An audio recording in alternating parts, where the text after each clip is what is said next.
আসসালামু আলাইকুম রহমতুল্লাহি ওয়া বারাকাতু। আজকে আলোচনা করব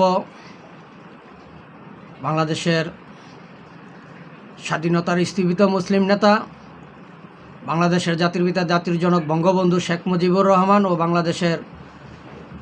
বাংলাদেশ আওয়ামী লীগের ইতিহাস এ বিষয়।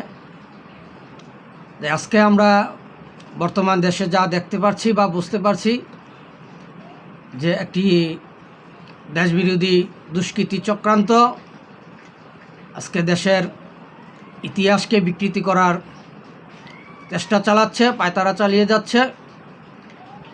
আর সেই বিষয়ে আজকে আলোচনা করব। আশা করি সবাই মনোযোগ দিয়ে কথাগুলো শুনবেন এবং বিবেচনা করবেন যে বঙ্গবন্ধুর নাম এদেশ থেকে মুছে ফেলা হবে, বঙ্গবন্ধুকে এদেশ থেকে মুছে ফেলবে। এই যে আজকে আমরা যা দেখছি যে বঙ্গবন্ধু এবং বঙ্গবন্ধুর নেতৃত্বে গড়া দল বাংলাদেশ আওয়ামী লীগকে যে নিষিদ্ধের পায়তারা চলছে আমরা দেখছি। তাই এই ইতিহাসকে মুছতে হলে, বঙ্গবন্ধুকে মুছতে হলে, বাংলাদেশ আওয়ামী লীগকে মুছতে হলে আগে বঙ্গবন্ধু মুছতে হলে বঙ্গোপসাগরকে মুছতে হবে, কারণ বঙ্গোপসাগরের সাথেই জড়িয়ে আছে বঙ্গবন্ধুর নাম। কারণ হয়েছে আজকে বঙ্গবন্ধুর নাম দেশ ও বিশ্বের ইতিহাসের সাথে জড়িয়ে আছে। যেমন আপনি ধরেন রাশিয়ার নাম নিলেই চলে আসবে বাংলা ইতিহাসের পাতায় বঙ্গবন্ধুর নাম। তারপর আপনি আমেরিকার নাম নিলেই ইতিহাসের পাতায় চলে আসবে বঙ্গবন্ধুর নাম। ভারতের নাম নিলেই ইতিহাসের পাতায় চলে আসবে বঙ্গবন্ধুর নাম। এবং ভাষা আন্দোলনের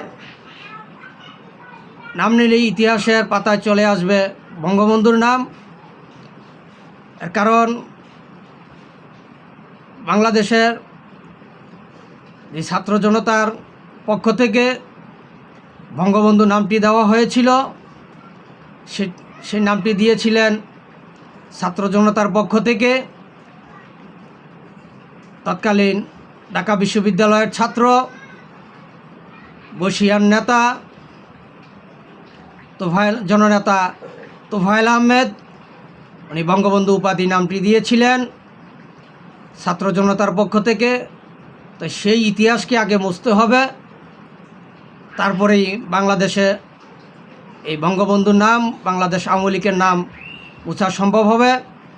আর না হয় কখনোই সম্ভব হবে না। আপনি যেদিকেই যাবেন, বিশ্বের যেই প্রান্তে যেই দেশগুলোর সাথে বঙ্গবন্ধুর সাথে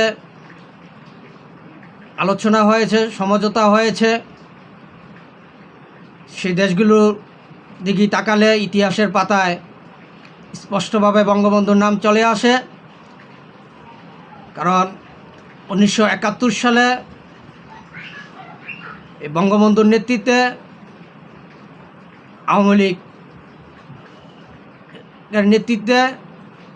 আওয়ামী লীগের অধীনে বঙ্গবন্ধুর নেতৃত্বে আওয়ামী লীগের অধীনে মুক্তিযুদ্ধের চেতনায় 1971 সালে এই দেশ স্বাধীন হয়েছে। পূর্ব পাকিস্তান থেকে বাংলাদেশ হয়েছে। তাই এই বঙ্গবন্ধুকে মুছতে হলে, আওয়ামী লীগকে মুছতে হলে আগে বাংলাদেশের নামটিকে মুছতে হবে। তাই বাংলাদেশ নামটি যখন মুছা সম্ভব হবে না, যাবে না, তাহলে এ দেশ থেকে বঙ্গবন্ধুর নামও মুছা যাবে না, বাংলাদেশ আওয়ামী লীগকেও নিষিদ্ধ করা যাবে না। এটাই স্পষ্ট, এটাই জাতির ইতিহাসের প্রমাণ। তাই আজকে যেই দেশবিরোধী চক্রান্তকারীরা দেশের ইতিহাসকে বিকৃতি করার চেষ্টা চালিয়ে যাচ্ছেন, আপনারা যতই চেষ্টা চালান কোনো মুহূর্তেই বাংলাদেশ আওয়ামী লীগকে, বঙ্গবন্ধুকে মুছা যাবে না। তাই আপনারা যদি এখনও সময় আছে, আপনারা যদি বাঁচতে চান, সুস্থভাবে চলাফেরা করতে চান, তাহলে এই ইতিহাস বিকৃতি থেকে আপনারা সরে আসেন এবং যে যেখানে পারেন সেখানে চলে যান। আর না হয়তো আপনাদের রক্ষা হবে না। এই দেশের এই জাতির জনগণ আপনাদেরকে কখনোই ক্ষমা করবে না। কারণ এই জুলাই আগস্টের আন্দোলন সেটি একটি মেটিকুলাস ডিজাইনে হয়েছে, একটি মাস্টার প্ল্যানে এই আন্দোলন হয়েছে, একটি বৈধ নির্বাচিত সরকারকে পতন ঘটানো হয়েছে। সেটি আমরা আমেরিকার মাঠে দেখেছি। অন্তর্বর্তীকালীন সরকার প্রধান ডক্টর ইউনূস সাহেব নিজেই ঘোষণা দিয়েছেন। তো সেখান থেকেই আমরা স্পষ্টভাবে প্রমাণ হয়েছে, জাতি জানতে পারেছে যে এই দেশে একটি জুলাই আগস্টের আন্দোলনের নামে একটি জুলাই জঙ্গি সংগঠন উৎপাদিত হয়েছে।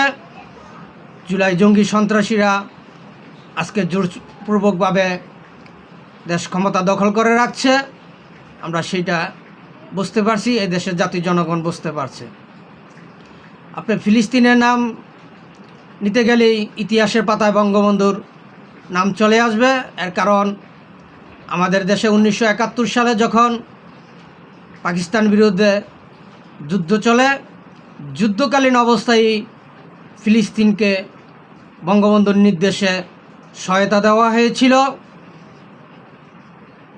সেটা আমরা ইতিহাস থেকে জানতে পেরেছি আজকে।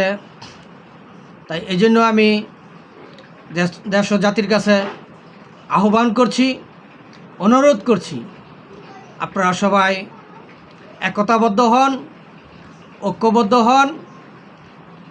এই পাকিস্তানি দোসর আমেরিকার এজেন্ট বাস্তবায়িতকারীদের বিরুদ্ধে রুখে দাঁড়ান, তাদেরকে প্রতিহত করুন, এই দেশটাকে রক্ষা করুন, এই জাতিকে উদ্ধার করুন। আজকে আমরা যা দেখতে পাচ্ছি, বুঝতে পারছি যে দিনে দেশটা অচল থাকে, রাইতে হারিকেন। আজকে এই পরিস্থিতি দেশ চলছে। খাল খননের নামে দেশের রাষ্ট্রীয় সম্পদকে ধ্বংস করার পায়তারা চলছে। সাধারণ মানুষের বাড়িঘর ভেঙে নেওয়া হচ্ছে। তাই এই দুর্দশা থেকে, এই অত্যাচার থেকে, এই জুলুম থেকে, এই দুঃশাসন থেকে বাঁচতে হলে এবং এই দেশকে রক্ষা করতে হলে এই পাকিস্তানি দোসর আমেরিকার এজেন্ট বাস্তবায়িতকারীদের বিরুদ্ধে রুখে দাঁড়াতে হবে, তাদেরকে প্রতিহত করতে হবে এবং এই দেশকে রক্ষা করতে হবে।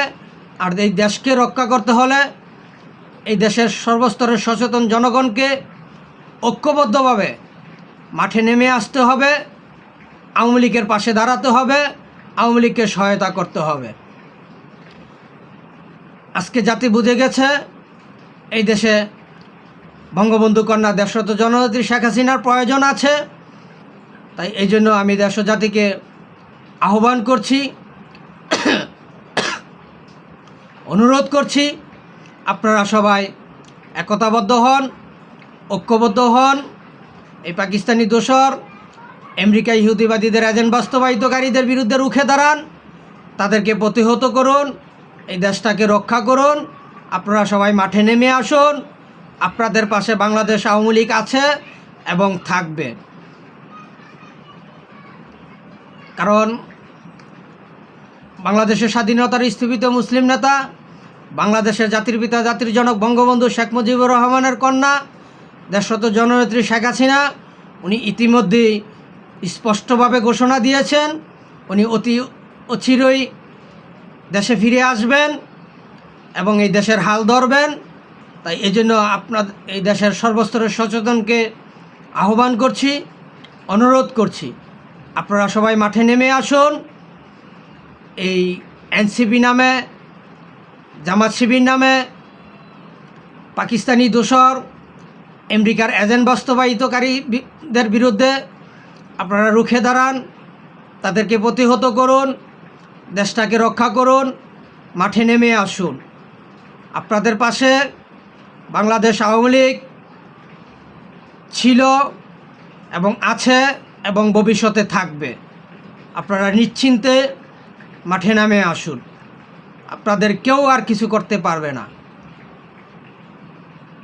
কারণ আজকে দেশে যেই পরিস্থিতি, এই পরিস্থিতি থেকে দেশকে রক্ষা করতে হবে, আর না হলে আমাদের যে কোনো মুহূর্তে এই দেশ ধ্বংসের দিকে চলে যাবে। আজকে যেই পরিস্থিতি চলছে, আসলেই দেশটা খুবই ভয়ঙ্কর অবস্থায় আছে। তাই আমি দেশ ও জাতির কাছে বারবার আহ্বান করছি, অনুরোধ করছি, দয়া করে আপনারা সবাই একতাবদ্ধ হন, ঐক্যবদ্ধ হন, এই দেশবিরোধী চক্রান্তকারীদের বিরুদ্ধে রুখে দাঁড়ান, তাদেরকে প্রতিহত করুন, দেশটাকে রক্ষা করুন, মাঠে সবাই নেমে আসুন। আপনাদের পাশে আওয়ামী লীগ আছে এবং ভবিষ্যতেও থাকবে ইনশাআল্লাহ। আজকে এখানেই, এই পর্যন্তই। আমার কথায় যদি কোনো ভুল ত্রুটি হয়ে থাকে, দয়া করে আমাকে ক্ষমার দৃষ্টিতে দেখবেন এবং আমার ভুলগুলো সংশোধন করার সুযোগ দিবেন। এই বলি শেষ করলাম। জয় বাংলা, জয় বঙ্গবন্ধু, জয় হোক সর্বস্তরের সচেতন জনগণের। আবারও বিজয় হবে মুক্তিযুদ্ধের সপক্ষের ইনশাআল্লাহ। আসসালামু আলাইকুম ওয়া রাহমাতুল্লাহি ওয়া বারাকাতুহু।